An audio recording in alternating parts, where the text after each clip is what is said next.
Let me just make sure I got your name right. Monty. Yeah. So I'm here with Don Peppers next at the Marketing Innovation Forum in Munich. Here's Monty. Here's Don. Yeah. And we just heard a very impressive speech about the rules to break and laws to follow.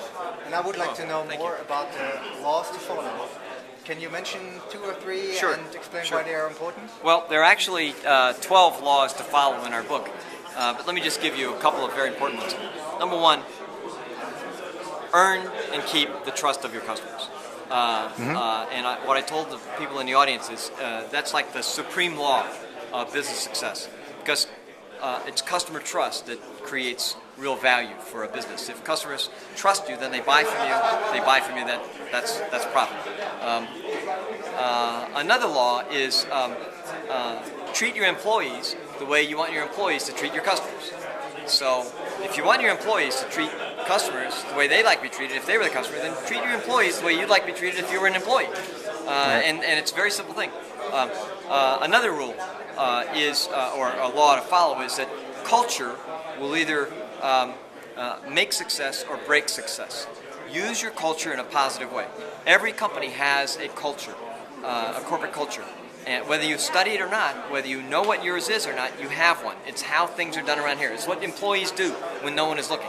And so those are some of the rules I suggest people follow.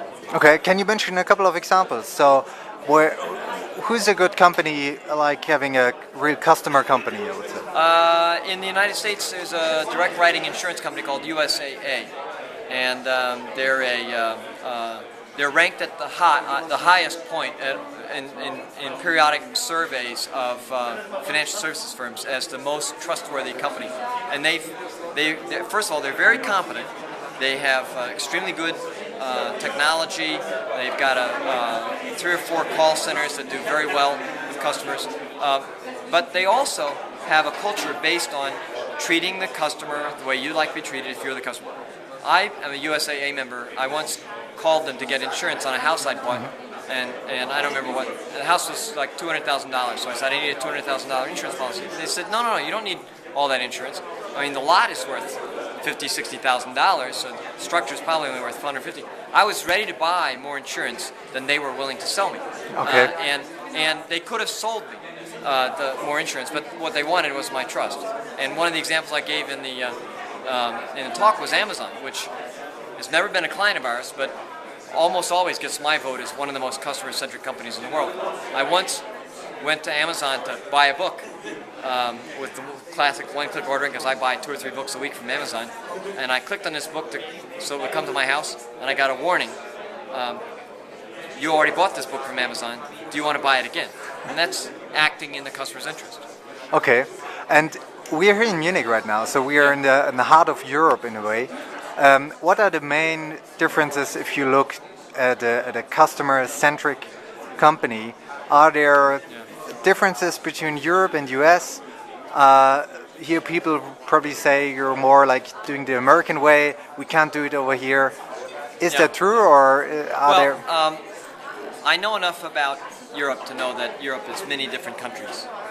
And German customer service is quite different from French and Italian and Spanish and UK, for instance.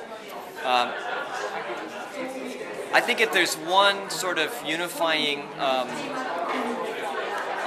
I would say, drawback, a weakness in European customer service, it is that, it's just my impression, that Europeans at companies tend to be more bureaucratic and rule-driven than Americans tend to be. And I think that inhibits customer service, frankly. I wouldn't say that that's more or less characteristic of any particular company. I'm just saying as a general principle. Okay. And I think that Americans are much more likely to trust their employees to go forward with the policy. Okay. And then you mentioned you're on Twitter, so what's your Twitter name? @Don Peppers. Okay. Come to @Don Peppers. Great. Thank you very much.